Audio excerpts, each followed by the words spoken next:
பிப்ரவரி 26ஆம் தேதியோட long video கண்டினியூவா பார்க்கலாம் வாங்க. 26ஆம் தேதி அன்னைக்கு கிளம்புன நாங்க கிட்டத்தட்ட 14 நாள் டூர் முடிச்சுட்டு இன்னைக்கு தான் வந்து இறங்கியிருக்கேன். அதனால தான் இப்போவே இந்த வீடியோ பேசி போட்டுடலான்னு ரெடி பண்ணிட்டேன். இந்த டூர் பிளான் வந்து ரொம்ப நாள் முடிவெல்லாம் கிடையாது. கரெக்டா லாஸ்ட் வீக் தான் நாங்க பிளான் பண்ணோம். கரெக்டா சண்டே அன்னைக்கு ட்ரெயின் டிக்கெட்டும் இருக்கான்னு செக் பண்ணியிருந்தேன். அன்னைக்கே ட்ரெயின் டிக்கெட்டும் இருந்ததுனால அப்பயே புக் பண்ணியாச்சு. நிறைய பேர் உங்களுடைய பட்ஜெட் எவ்வளவு ஆச்சுன்னு சொல்லுங்கன்னு கமெண்ட்ல கேட்டுட்டே இருந்தீங்க. இனி வர வீடியோஸ்ல கண்டினியூவா சொல்றேன். அதுக்காக வீடியோவை ஸ்கிப் பண்ணாம பாருங்க. டெல்லி போறோம் அப்படின்றதுனால அந்த சரௌண்டிங்ல என்னென்னலாம் இருக்கு அப்படின்னு சொல்லிட்டு நம்மளுக்கு தெரியாது. அதனால இந்த வாட்டி நாங்க எந்த ஒரு பிளானுமே இல்லாம தான் கிளம்பியிருந்தோம். அதே மாதிரி இன்ஸ்டால பார்த்து நிறைய டிராவல் கைட்னஸ் கிட்ட எல்லாம் வந்து நாங்க கால் பண்ணி கேட்டிருந்தோம். எல்லாருமே காசு கொஞ்சம் அதிகமா தான் சொல்லியிருந்தாங்க. அதனால நம்மளுக்கு ஆண்டவன் யாருன்னா ஒருத்தர நல்லவங்களா அனுப்புவாங்க, வாடா போலாம் அப்படின்னு சொல்லிட்டு எங்க மாமியாரும் சொன்னாங்க. சரி ஓகே அப்படின்னு சொல்லிட்டு எந்த ஒரு பிளானும் இல்லாம நாங்க சடனா கிளம்பி போயிட்டோம். ஊருக்கு கிளம்புற குஷியில யாருமே சாப்பிடாம கிளம்பிட்டோம். அதனால வீட்ல இருந்து வெறும் சப்பாத்தியும் தக்காளி தொக்கு மட்டும் நைட்டுக்கு மறுநாளுக்கு வச்சுக்கலாம்னு சொல்லிட்டு ரெடி பண்ணி எடுத்துக்கிட்டோம். ட்ரெயின் வந்து 5:40க்கு தான், 3:40க்குலாம் நம்ம ரீச் ஆயிடலாம்னு வந்துட்டோம். ஏன்னா டிராபிக்ல மாட்டிக்கிட்டா அப்புறம் கஷ்டமாயிடும் அப்படின்னு எக்மோருக்கு ஆப்போசிட்ல இருக்க கடையிலேயே நம்ம அப்படியே வந்து பிரியாணி எல்லாம் சாப்பிட்டுட்டு நாங்க புக் பண்ண ட்ரெயின் வந்து கரெக்டா கிராண்ட் ட்ரங்க் எக்ஸ்பிரஸ். ட்ரெயினோடைய சர்வீஸ்லாம் அவ்வளோ சூப்பரா இருந்துச்சு, ரொம்ப கிளீனா இருந்தது. நாங்க 3rd ஏசி தான் புக் பண்ணியிருந்தோம். அதுவும் அவ்வளோ தூரம் போறதுனால எனக்கெல்லாம் கொஞ்சம் பயமாவே இருந்தது. நாங்க ஏற்கனவே இந்த ட்ரெயின்ல வந்து அனுபவிச்சிருக்கோம். ஏன்னா எங்க சீட்டை நாங்க புக் பண்ணிட்டு எங்களால உட்காந்தே போக முடியல.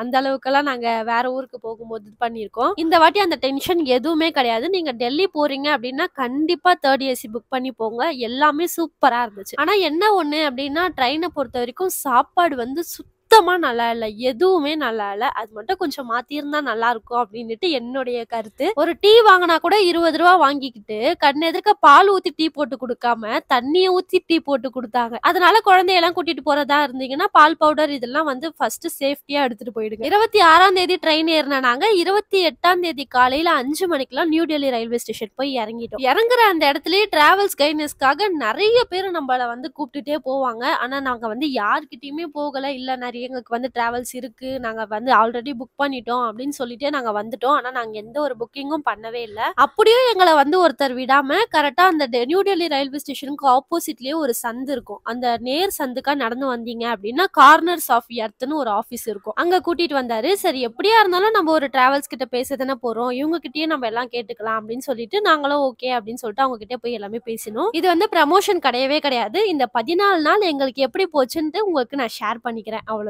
நாங்க அவங்க கிட்ட சொல்லிட்டோம் மணாலியும் காஷ்மீரும் வந்து நாங்க கண்டிப்பா போகணும் அப்படின்னு சொல்லிட்டு அதுக்கேத்த மாதிரி எங்கெங்கெல்லாம் போகணும் அப்படின்னு சொல்லிட்டு அவங்களே ஃபுல்லாவே எழுதி எங்களுக்கு சூப்பரா எல்லாமே சொல்லிட்டாங்க. ட்ரெயின் டிராவல் இல்லாம அங்க சுத்தி பார்க்கறதுக்கு மட்டும் கரெக்டா 9 நாள். அந்த 9 நாளும் கார்லயே ஃபுல்லா சுத்தி காட்டுறதுக்கும் பிளஸ் ஹோட்டல் ஸ்டேவும் அவங்க. என்னதான் நம்ம எவ்வளவு காசு செலவு பண்ணி போனாலும் நம்மள பத்திரமா கூட்டிட்டு போய் கூட்டிட்டு வர்றதுன்றது வந்து கண்டிப்பா டிரைவர் கையில தான் இருக்கு. அதே மாதிரி நாங்க எதிர்பார்த்ததை விட எங்களுக்கு அவ்வளவு சூப்பரா ரொம்ப பொறுமைசாலியான ஒரு டிரைவர் எங்களுக்கு கிடைச்சாரு. நீங்க டெல்லி போற ஐடியா இருந்துச்சுன்னா கண்டிப்பா கமெண்ட்ல சொல்லுங்க. இந்த அண்ணாவுடைய நம்பரை நான் கொடுக்குறேன். நாங்க கார்ல ஏறி உட்காந்து அவர் எடுத்துட்டு போய் நிப்பாட்டின இடத்துல சுத்தி பார்த்துட்டு திரும்பி கார்ல ஏறி வந்து உட்காந்துட்டோம். எந்த ஒரு டென்ஷனுமே கிடையாது. எல்லாமே ஹோட்டல் போட்டதுல இருந்து எல்லா பாத்துக்கிட்டதுமே இந்த அண்ணா மட்டும் தான். 28ஆம் தேதி அன்னைக்கு ஃபுல் அண்ட் ஃபுல் டெல்லியில வந்து ஒரு 4-5 பிளேஸ் மட்டும் பார்த்துட்டு அன்னைக்கு நைட்டு மணாலி போயிடலாம் அப்படின்னு சொல்லிட்டு தான் எங்களுடைய பிளான். அதே மாதிரி காலையில ஒரு 9 மணிக்கெல்லாம் இந்தியா கேட்ல எடுத்துட்டு போய் விட்டுட்டாங்க. இந்தியா கேட்ல பார்த்துட்டு வர்றதுக்கே கிட்டத்தட்ட 2 மணி நேரத்துக்கு மேலதான் ஆச்சு. எல்லா இடத்துக்கும் அதே மாதிரி ரொம்ப ரிலாக்ஸா ரொம்பவே பொறுமையா தான் நாங்க சுத்தி பார்த்துட்டு வந்திருந்தோம். அதே மாதிரி சாப்பாடை பொறுத்த வரைக்கும் நியூ டெல்லி ரயில்வே ஸ்டேஷனுக்கு ஆப்போசிட்ல வந்து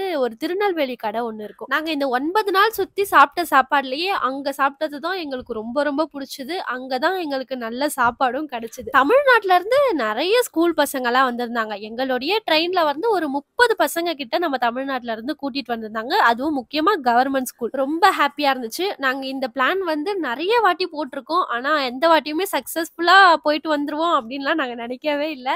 சரி பிளான் போட்டுருவோம், அதோட அப்படியே ஸ்டாப் பண்ணிடுவோம், அவ்வளவு தூரம் இருக்கு அப்படின்றதுக்காக இந்த வாட்டி டக்குன்னு பிளான் பண்ணி டக்குன்னு கிளம்பிட்டோம். இந்தியா கேட் பார்த்துட்டு அதோட இந்திரா காந்தி அம்மா வாழ்ந்த வீட்டுக்கு கூட்டிட்டு போயிருந்தாங்க. அங்க இருக்க கார் பார்க்கிங்க்கு பக்கத்துல இந்த கம்பல் எல்லாம் போட்டிருந்தாங்க. இதுல எந்த கம்பல் வேணாலும் எடுத்துக்கலாம். 4 கம்பல் 100 ரூபாய். இந்த இடத்த தவிர்த்து எனக்கு வேற எந்த இடத்துலயும் இவ்வளவு கம்மியா கம்பல் கிடைக்கவே இல்லை. எனக்கு பிடிச்ச மாதிரியே 1-2 கம்பல்லாம் வாங்கிட்டு அப்படியே இந்திரா காந்தி அம்மா வாழ்ந்த வீட்டை பார்க்கலாம்னு சொல்லிட்டு உள்ள வந்தாச்சு. ஆச்சு. அவங்க யூஸ் பண்ணியிருந்த சாரி அப்புறம் திங்ஸ் எல்லாமே இங்க இருந்தது. முக்கியமா ரொம்ப ரொம்ப சூப்பரா பராமரிச்சிட்டு இருக்காங்க. அதை கண்டிப்பா பாராட்டணும். அவங்க யூஸ் பண்ண சாரில இருந்து வாங்கின மெடல் வரைக்கும் எல்லாமே பார்த்தோம். எல்லாம் அவ்வளோ சூப்பரா இருந்துச்சு. நீங்க கண்டிப்பா டெல்லி போனீங்கன்னா இந்த பிளேஸ் கண்டிப்பா போயிட்டு வாங்க. முக்கியமா நான் வீடியோல இன்னொன்னு சொல்லணும்னு நினைச்சேன். நாங்க இவ்ளோ பிளேஸ் சுத்தி பார்த்ததுனால எங்களுக்கு ரொம்ப பிடிச்சது என்ன அப்படின்னா, எந்த இடத்துலயுமே போன் எடுத்துட்டு போகாதீங்க, வீடியோ எல்லாம் எடுக்காதீங்க, போட்டோ எல்லாம் எடுக்காதீங்க அப்படின்னு சொல்லிட்டு யாருமே எந்த ஒரு இடத்துலயும் ரூல்ஸ் சொல்லவே இல்லை. ஆனா பேக் எல்லாம் வந்து ப்ராப்பரா செக் பண்ணி அனுப்பியிருந்தாங்க. இந்திரா காந்தி அம்மாவுடைய வீட்டெல்லாம் ஃபுல்லா சுத்தி பார்த்துட்டு அதுக்கப்புறம் அங்க இருந்து